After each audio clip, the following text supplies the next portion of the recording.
Bravo, fata. Uite ce frumos se vede verdele ăsta.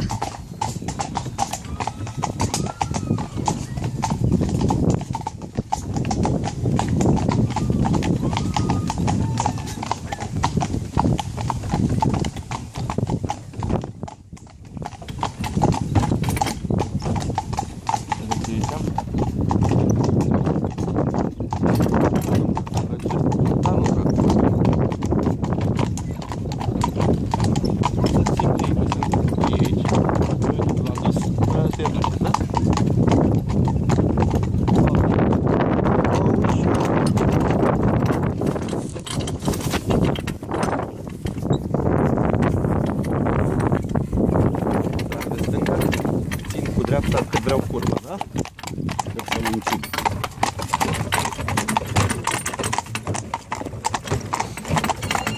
Dă-i și lui ăsta două țigări.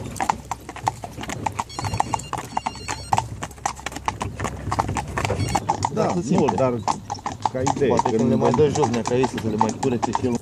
Ele odată le-ai reglat și bine, tot acolo mergi tot timpul. Da, la asta mă refer. Bine, dacă modificați oiștea, să modifică el și tot așa. Da, orice modificare aduci la oiște, la... Oh, tată, pas. Modificat toată. Bravo, fatalitate. Unde mai pot să-mi dau seama când trage unul și nu trage ăla? Da? Bun, să vedem. Ceaurile astea sunt mai puțin întinse ca la ăla. 2. La vârf ureche, dacă vă uitați. El săracul s-a pus și trage. Iar acum doar îl ajut așa un pic să-mi facă mie o plac. Dar asta e o porăciune în care o las o facă. Hop, tată, o las o facă, pentru că fiind mai neexperimentată ca el, a rămas un pic în urmă. Nu e mult, vedeți? Decât să nu tragă. Să fie acolo, să fie la atenție. Uite, te ajut, dar nu prea, știi? Ba da, nu se face. Ba da, nu se face, dar nu se face.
Asta deja se pregătește.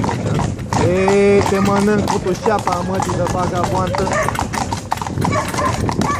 Ăla-i drumul spre casă și dacă se poate cât mai repede. Da, nu zic.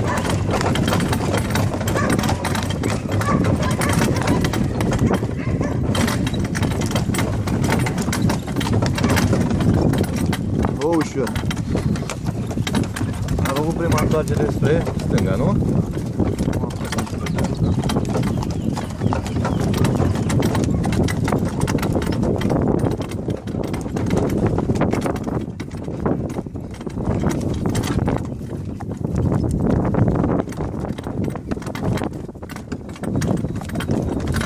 O, pușioata.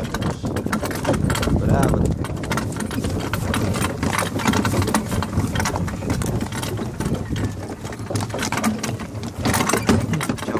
N-am vrut să